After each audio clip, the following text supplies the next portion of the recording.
पंजाब में इस वक्त 598 मज़ारात हैं और इनमें से 64 दरबारों के गद्दी नशीन, मतवल्ली और पीर बराह रास्त सियासी इक़्तिदार का हिस्सा हैं। ये महज रूहानी मराकिज़ नहीं बल्कि सियासी जागीरें हैं जो बरतानवी साम्राज्य के अहद से ही ताकत, अकीदत और इक़्तिदार के साथ बंधी हुई हैं।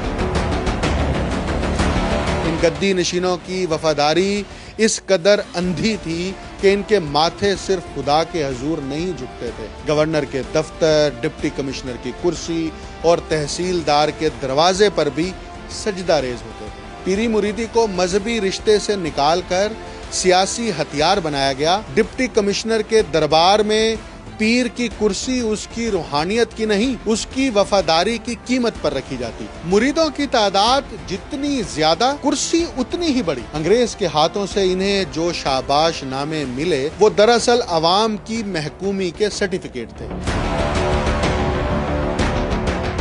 जब बरतानवी साम्राज्य ने पंजाब में इंपीरियल लेजिस्लेटिव काउंसिल तश्कील दी तो जमहूर की नहीं, जागीरदारों की नुमाइंदगी यकीनी बनाई गई। इक़्तिदार के ऐवानों में वही पीर, वडेरे और सजादा नशीन दाखिल किए गए जिनके दरबारों से अंग्रेज के हक में दुआएं बुलंद होती हैं।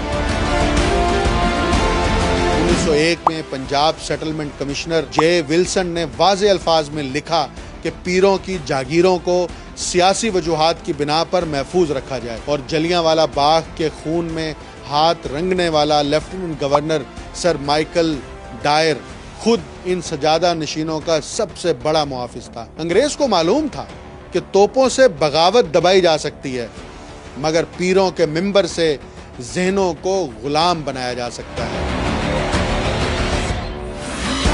बरतानवी राज ने 180 साल की गुलामी के बाद जब 1937 में महदूद इंतखाबात कराए तो वही पीर, वही जागीरदार, वही जेलदार यूनियनिस्ट पार्टी के नाम पर वोटों की ज़कात वसूल करने लगे। यूं अंग्रेज सरकार ने इन गद्दी नशीनों को नो आबादियाती पावर स्ट्रक्चर का सतून बनाया। कोर्ट ऑफ वार्ड सिस्टम के तहत पीरों और सजादा नशीनों को ज़मीनें अता की गईं ताकि वो मुरीदों के जरिए इक़्तिदार के देहाती ढांचे को काबू में रखें।